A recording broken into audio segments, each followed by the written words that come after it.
A tarde em São João das Palmeiras, um pequeno município no interior de Minas Gerais, seguia como qualquer outra. O sol batia forte sobre o telhado de zinco da Escola Estadual Professora Dalvina Rocha, uma construção antiga, com corredores de azulejos rachados e janelas de madeira rangendo com o vento. Lúcia, uma aluna do 2º ano do ensino médio, caminhava sozinha para a sala 8, arrastando a mochila já puída.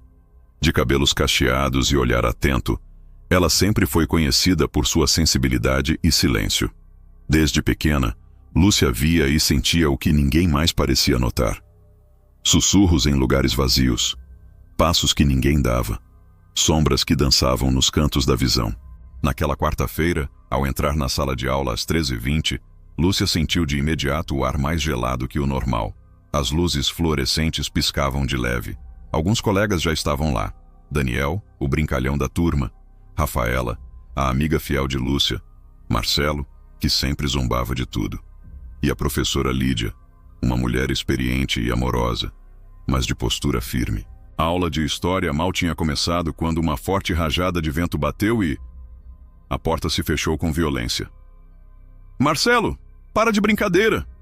gritou a professora, se levantando para abrir a porta. Mas ela não se abriu. Tentaram girar a maçaneta, empurrar, chutar. Nada. Como se fosse selada por algo além do físico, a porta permanecia trancada, sem tranca. Um nervosismo estranho tomou conta da sala. Um barulho semelhante a um arranhado começou a vir das paredes, primeiro fraco, depois alto, como se algo estivesse tentando entrar ou sair. Lúcia fechou os olhos e respirou fundo. Ela sabia. Não era a primeira vez que sentia aquela presença. Ainda criança, no quintal da casa da avó, já havia visto um vulto parecido com o que agora se formava no canto da sala. Um negrume que tremeluzia como fumaça, mas que tinha olhos vermelhos. Isso é real? Balbuciou Rafaela, agarrada ao braço de Lúcia. Daniel tentava manter o bom humor, mas sua voz já tremia. Gente, deve ser só uma pane elétrica? Uma coincidência, talvez? A professora, tentando manter a compostura, ligou para a direção. Sem sinal. Os celulares não funcionavam. A luz da sala piscava. O quadro branco começou a borrar, como se uma tinta invisível o invadisse. Letras surgiram sozinhas. Ninguém sai, até que se lembrem do que fizeram. Marcelo riu nervoso. Isso é pegadinha, câmera escondida, certeza. Mas Lúcia, agora de pé, encarava o vulto no canto da sala, que ia crescendo lentamente. Ele está bravo, muito bravo. Todos olharam para ela. "O que você está dizendo, Lúcia?" perguntou a professora Lídia, com a voz mais baixa do que nunca. "Isso não começou agora. Esse espírito foi provocado, e ele quer que a gente se lembre de algo do passado." A tensão subia. As janelas começaram a trincar por dentro. A sala estava completamente isolada.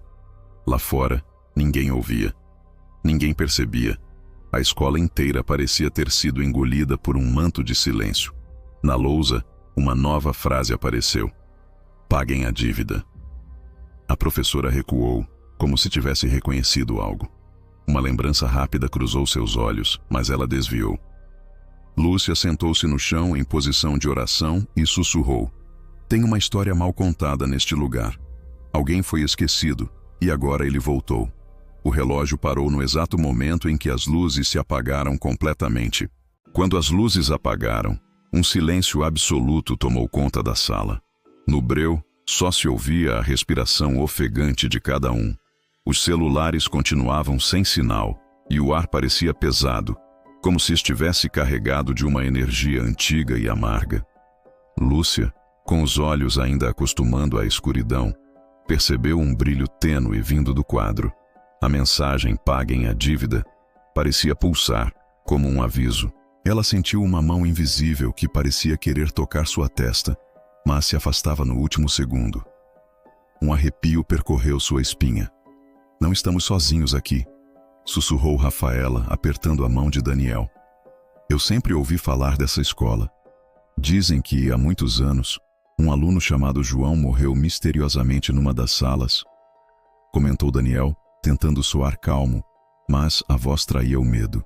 A professora Lídia, com o olhar fixo no quadro, falou com voz trêmula. João, um menino que sumiu em 1982. A polícia nunca descobriu o que aconteceu. Alguns professores diziam que ele foi punido injustamente e que sua alma nunca descansou. De repente, as paredes começaram a emitir um som parecido com sussurros, como se várias vozes ecoassem junto. Vocês ouviram? Perguntou Marcelo, tentando olhar para trás, mas paralisado pelo medo. Paguem a dívida. Repetiu Lúcia, olhando em volta. Mas que dívida é essa? De repente, um estrondo ecoou, e uma janela foi arrebentada por um vento gelado. Papéis voaram, e o vulto escuro no canto da sala pareceu se mover, aproximando-se lentamente. Nesse instante, a porta, antes impossível de abrir, fez um clique e ficou entreaberta. Todos olharam surpresos, mas ninguém se levantou. Será que é nossa chance? Perguntou Rafaela. Antes que alguém pudesse agir, uma voz rouca ecoou da sala, como um lamento. Justiça! Justiça! Murmurava o vento. Lúcia deu um passo à frente. João, se é você, o que quer? O vulto tornou-se mais definido. Agora podia-se ver um rosto pálido, olhos fundos, lágrimas de sangue escorrendo pelas bochechas. O espírito parecia preso em um sofrimento profundo, carregando um velho caderno. Eu não tive culpa. A voz do fantasma era triste e cheia de dor. Fui acusado injustamente. Preciso que saibam a verdade. O que aconteceu com você? Perguntou Lúcia emocionada. No passado, houve uma briga na escola. Acabei sendo acusado de um erro que não cometi. Fui trancado nessa sala pelos professores. Eles queriam me punir, mas não resisti. Morri aqui, sozinho, esquecido. A professora Lídia engoliu em seco com lágrimas nos olhos. Eu ouvi histórias, mas nunca quis acreditar. João era meu irmão mais novo. O silêncio foi quebrado por um novo barulho. O som de correntes sendo arrastadas. Precisamos encontrar o que aconteceu com o caderno que ele carregava, sugeriu Daniel. Talvez seja a chave para libertá-lo. Enquanto todos procuravam, Lúcia sentiu o peso da responsabilidade. Ela sabia que aquele espírito não queria vingança, mas sim justiça e paz. A sala, antes sombria, parecia agora um palco onde passado e presente se encontravam. Enquanto o espírito de João pairava silencioso na sala, um velho armário no canto chamou a atenção de Lúcia. Algo dentro dele parecia emitir um leve brilho, quase imperceptível, mas suficiente para despertar a curiosidade de todos. Vamos abrir, disse Lúcia, o coração batendo acelerado. Marcelo pegou o cabo da porta e, com esforço, abriu o armário rangendo. Lá dentro, uma caixa antiga coberta por poeira repousava. Rafaela pegou a caixa e, com mãos trêmulas, abriu o objeto com cuidado. Dentro havia um caderno de capa preta, envelhecido pelo tempo, e várias folhas amareladas. É o caderno de João! Exclamou Daniel, reconhecendo os rabiscos e a caligrafia infantil. Lúcia abriu o caderno e começou a ler em voz alta. Hoje tentaram me culpar por algo que não fiz. Me trancaram na sala como castigo, mas eu não posso ficar aqui para sempre. Quero que alguém saiba a verdade.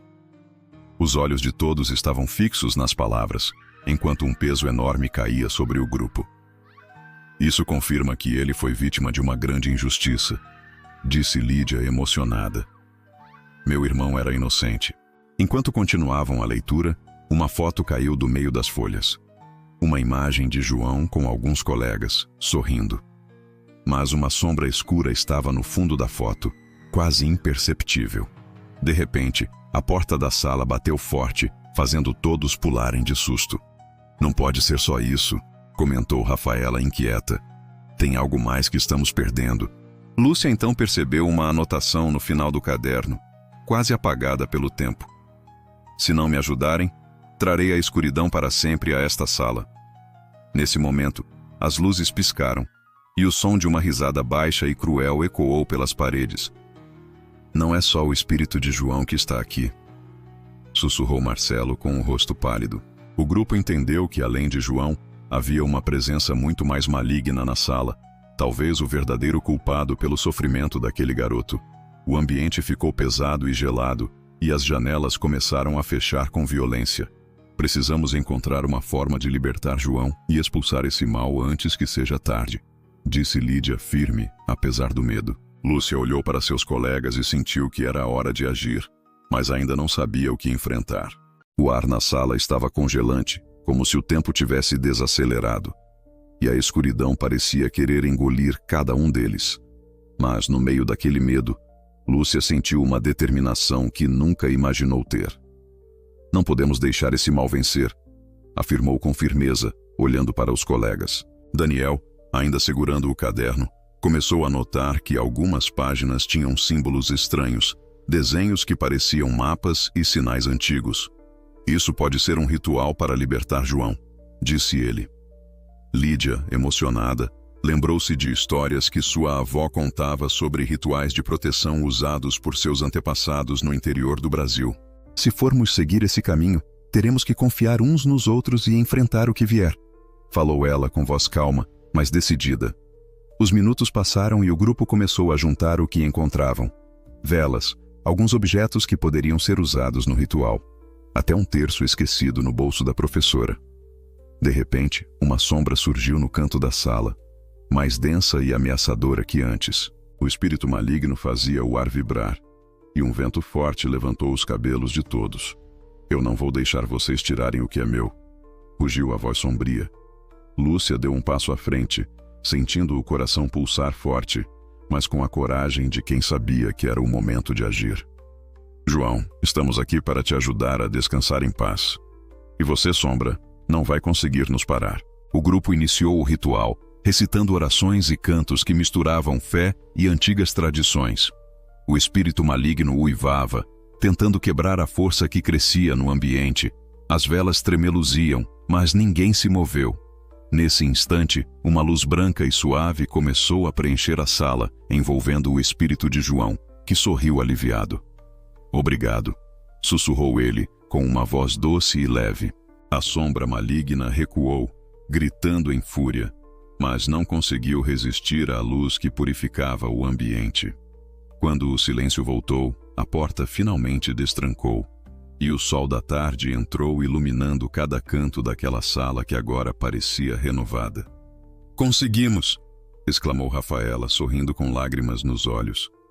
João está livre, e nós também, disse Lídia, abraçando seus alunos. Lúcia sentiu que algo dentro dela havia mudado para sempre, a certeza de que, mesmo diante do medo, a fé e a coragem podem vencer qualquer escuridão. A sala, agora banhada pela luz do fim da tarde, parecia um campo de batalha entre o bem e o mal. O espírito maligno, enfraquecido, fazia seus últimos esforços para manter sua prisão. Vocês não vão me expulsar. Sua voz era um trovão que fazia as janelas estremecerem. Mas Lúcia, agora confiante e firme, segurava o terço com força, enquanto Daniel, Lídia, Marcelo, Rafaela e os outros alunos se uniam em uma só oração. Suas vozes se elevaram, misturando fé e determinação. No centro da sala, uma luz branca começou a crescer, envolvendo lentamente o espírito de João, que brilhava como nunca antes, livre das correntes que o aprisionavam. Vá em paz, João! Exclamou Lúcia, com lágrimas de esperança. O espírito maligno, enfurecido, lançou uma última sombra sobre eles, uma tempestade de vento e escuridão, mas a união daquele grupo era mais forte. A luz branca se intensificou até explodir em um clarão que iluminou toda a escola, e o grito do espírito maligno ecoou pela eternidade, antes de desaparecer para sempre. Silêncio absoluto tomou conta, e a sensação de paz invadiu cada coração. Está acabado, disse Lídia, com um sorriso de alívio. As portas, antes trancadas, se abriram sozinhas, como se um peso enorme tivesse sido tirado dali. Lúcia olhou para seus amigos e alunos, sentindo uma alegria profunda e um laço eterno formado naquela batalha. Nunca subestimem o poder da fé e da união, disse ela, emocionada. João, agora em paz, parecia um anjo iluminado, sorrindo para todos antes de desaparecer suavemente no ar. E naquela tarde, todos entenderam que, mesmo nos momentos mais sombrios, a luz pode vencer, basta acreditar. O sol da manhã seguinte entrou pela janela da sala de aula, iluminando cada canto com uma luz suave e acolhedora. O silêncio da escola parecia diferente, mais leve, como se o próprio lugar tivesse sido purificado. Lúcia e seus alunos sentaram-se em círculo, ainda absorvendo tudo o que viveram na noite anterior. Os rostos, antes marcados pelo medo, agora refletiam serenidade e esperança. Nunca pensei que algo assim pudesse acontecer, disse Rafaela com um sorriso tímido. Mas hoje me sinto mais forte, mais unida com vocês.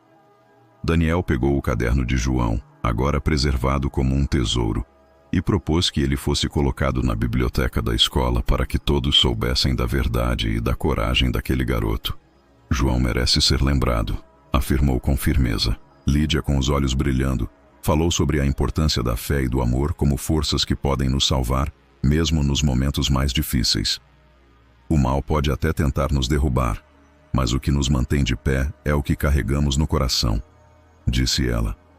Lúcia sentiu uma paz profunda e um orgulho imenso por ter conduzido seus alunos por aquele caminho de superação e união. Essa experiência nos mudou para sempre, concluiu ela, e nos ensinou que não estamos sozinhos, que a coragem e a esperança podem abrir portas, mesmo quando parecem trancadas. Dias depois, a escola ganhou uma pequena cerimônia em memória de João, com todos os alunos e professores presentes. Um mural foi pintado com suas fotos e frases de coragem, como um lembrete eterno do poder da verdade e do amor. Naquele lugar, agora cheio de luz e vida, ninguém mais sentia medo da sala onde tudo aconteceu. Ali, só existia gratidão e a certeza de que, mesmo diante da escuridão, sempre há um caminho para a paz. Meses se passaram desde aquela noite inesquecível. A escola, antes marcada pelo medo e mistério, agora era um lugar de alegria e união. As aulas continuavam normalmente, mas a lembrança do que aconteceu havia deixado um legado de coragem que ninguém esqueceria. Lúcia, agora mais confiante e inspirada, sentia que sua missão como professora ia muito além dos livros. Ela havia ajudado seus alunos a descobrirem a força que carregavam dentro de si, uma força capaz de vencer até os maiores desafios. Daniel se tornou um dos líderes da turma, sempre pronto para ajudar os colegas e compartilhar histórias de fé e superação. Ele guardava com carinho o caderno de João, que estava exposto na biblioteca, inspirando gerações. Rafaela, que antes tinha medo do escuro, agora ajudava os colegas a enfrentarem seus medos, mostrando que o amor e a amizade são luzes que nunca se apagam. Lídia continuava contando histórias das tradições de sua família, resgatando a cultura e a sabedoria ancestral que salvaram todos naquela noite. E João? João virou símbolo de esperança. Seu espírito, finalmente em paz, parecia acompanhar e proteger a escola, um anjo guardião invisível, mas presente em cada gesto de bondade e coragem. Aquele episódio marcou para sempre a vida de cada um, mostrando que, mesmo diante do desconhecido, é possível encontrar luz, amor e fé. E assim, no coração daquela escola brasileira, nasceu uma nova história. Uma história de superação, união e, acima de tudo, esperança.